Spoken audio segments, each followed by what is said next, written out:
Hi everyone, Bodhi here. Hope you're having a good Sunday. I'm here because I'm sorry. This weekend I went flower crazy. I finally moved into my studio and I been making flowers. I was in a flower making mood. I did some. I shared some in my Facebook page and I love how they look. So I just kept making them and I did some other little projects. So I just wanted to share with you. Welcome to my new subscribers. Thank you so much for subbing to my channel and I hope you find some inspiration. Now these flowers I have learned by watching videos on YouTube, including but not limited to Trisha, who is a little shabby chic, Rosanna, who is creative Zoe Rosanna, and many others that I have seen and who make gorgeous, beautiful.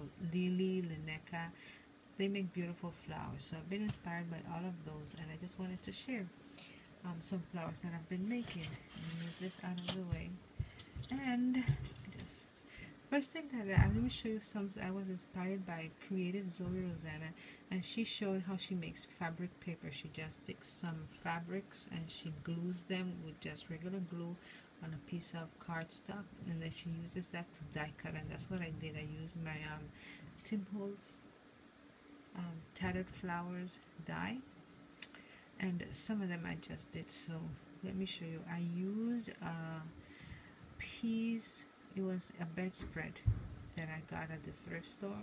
It cost me like $1, and I love the colors on it, and it just went crazy. So let me show you what I did.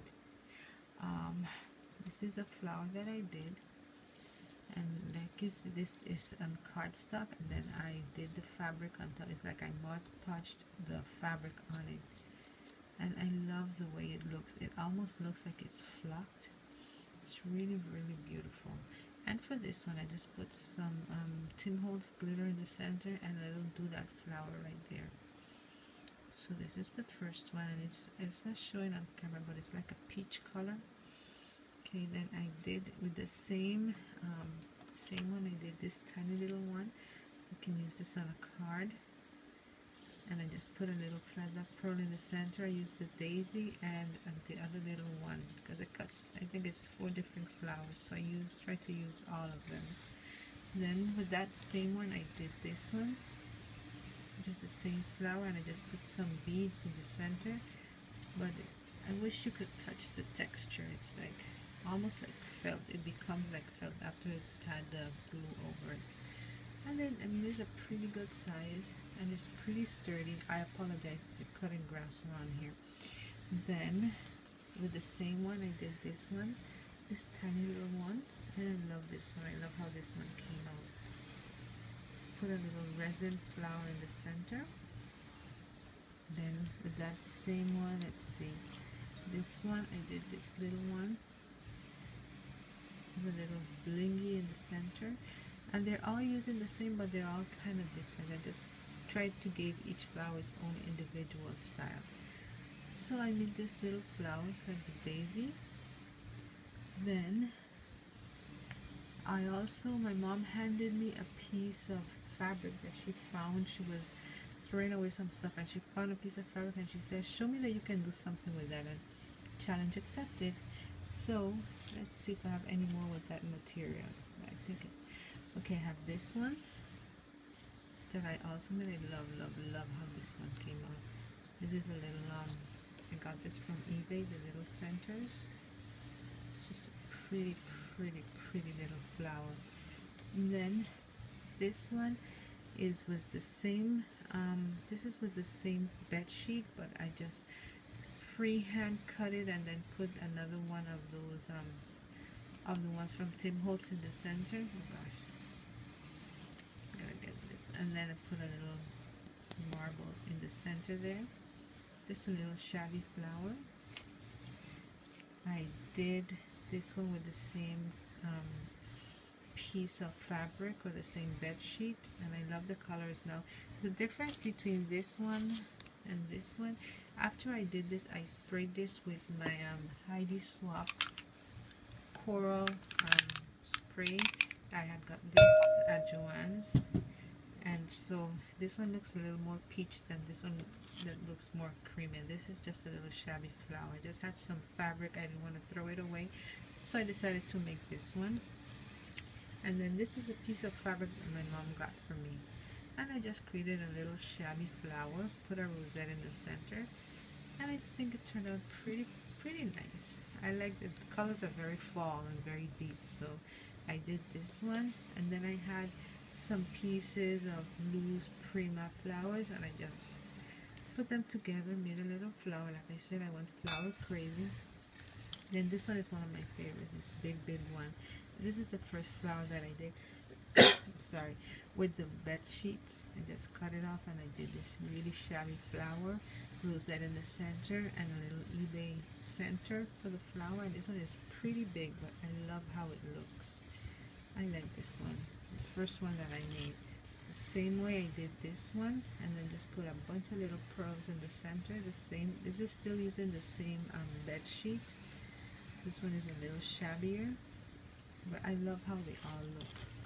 And then with the same material that my mom gave me, I decided to create a rolled rose. It is my first one, and I'm not sure that it's my favorite, but I thought that it turned out pretty nice. Just rolled it around and around and around, and put some tattered pieces in the center and a little resin flower there. And I just put some feathers just to give it a little touch. And I did another one here, another roll with another piece of the fabric that I had left. So I have these two here, and some bows that I made with the tattered pieces of fabric. With the tattered pieces of fabric, I just tore them and I did this little shabby bow. I love how this looks. And this was a white piece. I think I got this from Shabbylicious. And what I did is I sprayed the same coral, and even though it didn't turn a deep color, it just tinted it enough that I love how it looks. So I just tore I didn't cut this material, I just tore the pieces, and I created a beautiful shabby bow. I love how this one turned out, and I liked it so much that I have some pieces of material left over, and I did another shabby bow. So those are the flowers, and I have them all in this beautiful milk glass container that my niece picked up for me in Pennsylvania. It's one of those grape bowls. So these are the flowers that I made. Like I said, I did go flower crazy, but I love how they all turned out, and just wanted to share that. And then I was happily in here, so I decided to create some other things. I've been using my Tilda paper, and I do not want to throw away any of the pieces of Tilda paper, so I decided to create something with them. So with the little pieces that were left over, I created this set of clothespins, and I used my punch at every piece of scrap of paper that I had. I tried to punch.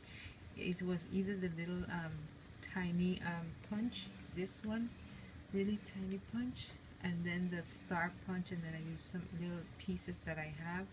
So I covered it with the extra Tilda paper that I had. I whitewashed it, and then just used some Tim Holtz sponge sugar distress ink, and I just glittered the Tilda heart. And for this glitter, and I love this glitter, I was surprised. It comes in a kit that's supposed to be for nails, and it's very fine glitter. So I used this on, and it doesn't. I like it because it does not cover the design of the Tilda paper. So I made this one. They're all similar but not the same. This is a heart punch that I use, another acrylic flower, and this piece I got from Shabbylicious, and more of those little tiny flowers. And then I did this one, another heart, acrylic pieces, and they're all covered with the remnants of the Tilda paper that I used for another project. And then this is another one. I used some bling on this one, star punch, acrylic flower, another little piece from Shabbylicious. This again, scrap Tilda paper that I covered it with. Another one here, a star punch, another little piece from Shabbylicious. Using up my stuff, guys. And then this one. And I think they're good. They can be used as embellishments to put on cards and stuff like that. Maybe next time I'll do it on this side, but I like how they turned out. So anyways, I just wanted to show you guys what I've been working on. um, don't throw away any of your Tilda paper. I know it's quite expensive, plus the shipping, so I decided I did not want to throw any of those pieces of Tilda paper away, and I created these clothespins. And then I went to Flower Crazy and I made these flowers with that technique that I learned from Rosanna. Thank you, Rosanna. And I mean, it really looks nice. So I just wanted to share that with you. Have a great Sunday. Have a great week that's coming up. Don't work too hard, and I'll be seeing you soon. Bye.